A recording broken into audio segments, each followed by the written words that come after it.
The story opens with Willard Russell and his family living in the isolated town of Nakamstiff, Ohio. The locals avoid them, partly because of how intensely religious they seem.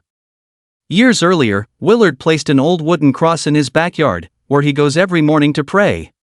Whenever he kneels there, his thoughts return to World War II, 12 years before. While serving in the Solomon Islands, Willard discovered Sergeant Miller Jones skinned and crucified by Japanese soldiers. Though barely alive, Jones was beyond saving, and Willard ended his suffering with a gunshot to the head. The memory never leaves him. On his way home from the war, Willard stops in Meade, Ohio, where he meets Charlotte, a quiet waitress who will later become his wife. At the same restaurant, a traveling photographer named Carl Henderson courts another waitress, Sandy. Willard is eventually picked up by his uncle, Earskell, and gives him a Luger pistol he brought back from the war. When he arrives home, his deeply religious mother, Emma, is overjoyed to see him alive. She had secretly promised God that if her son returned safely, she would set him up with a woman named Helen. However, Helen loves Roy, a fiery evangelical preacher she later marries.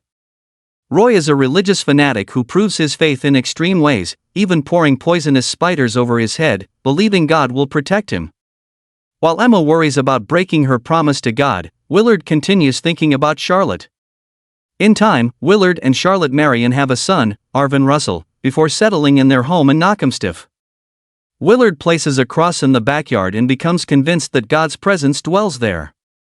Meanwhile, Helen leaves her daughter, Lenora, with Emma and Earskell so she can travel with Roy.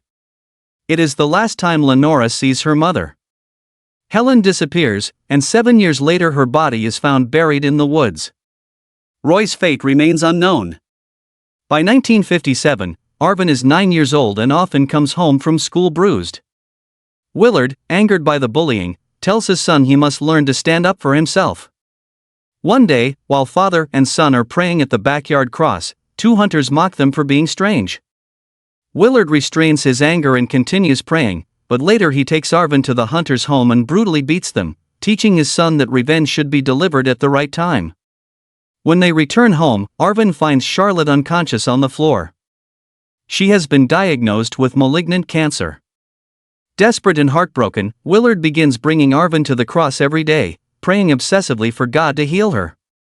They spend hours pleading for a miracle, until Willard begins to believe that prayer alone may not be enough. Believing that God demands a greater sacrifice, Willard kills Arvin's beloved dog at the cross in the backyard. Despite this horrifying act, Charlotte's cancer claims her life.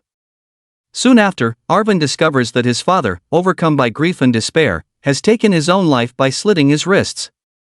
Now orphaned, Arvin goes to live with his grandmother, Emma, who welcomes him with the same warmth she once showed Willard when he returned from the war.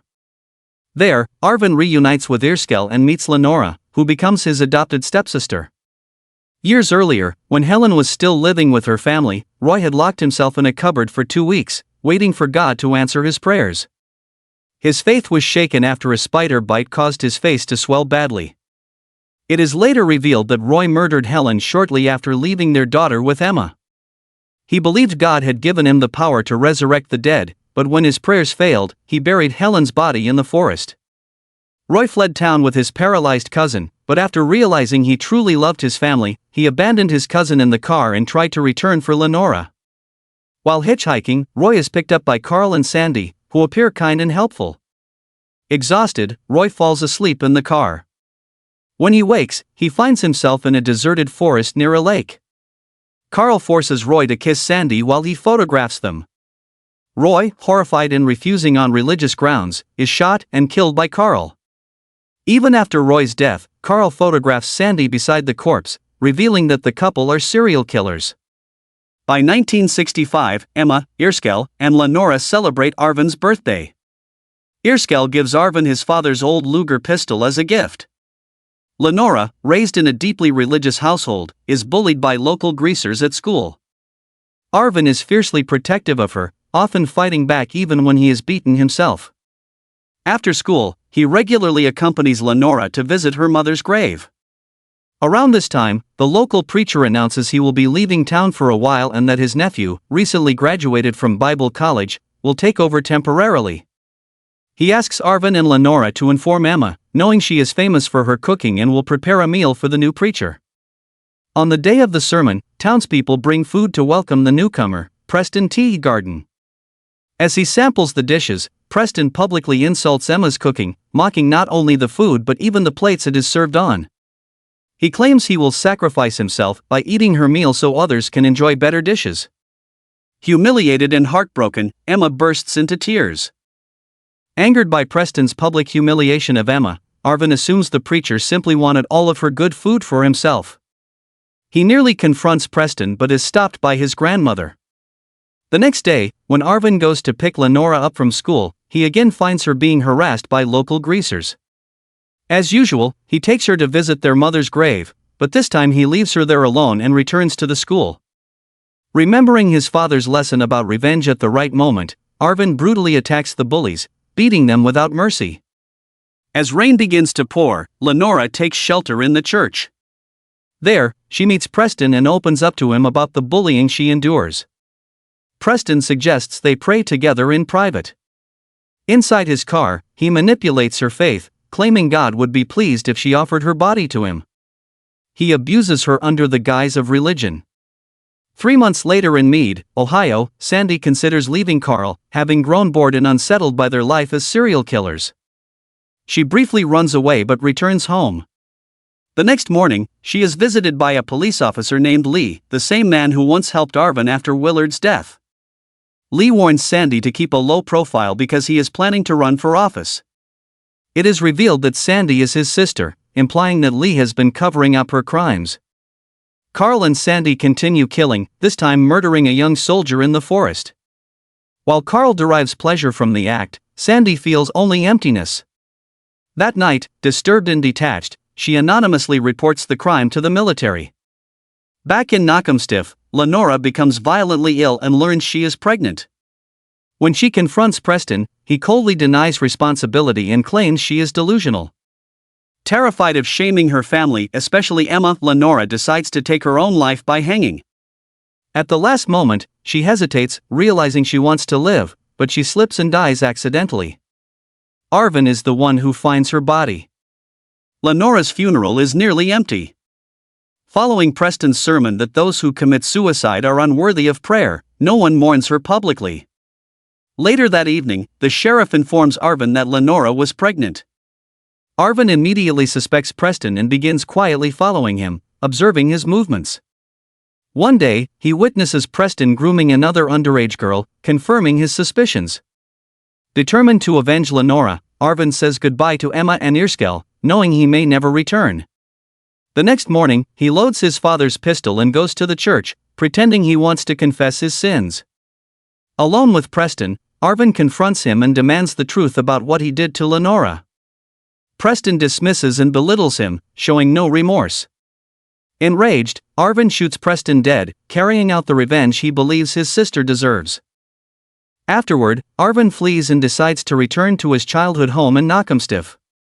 He wants to confront and make peace with the memories of his father that have weighed heavily on him for years. Along the way, his car breaks down, forcing him to hitchhike. By chance, he is picked up by Carl and Sandy, the psychopathic couple searching for their next victim. During the ride, Arvin notices Carl is carrying a gun. When Carl begins to act, Arvin reacts quickly, shooting and killing both Carl and Sandy in self-defense.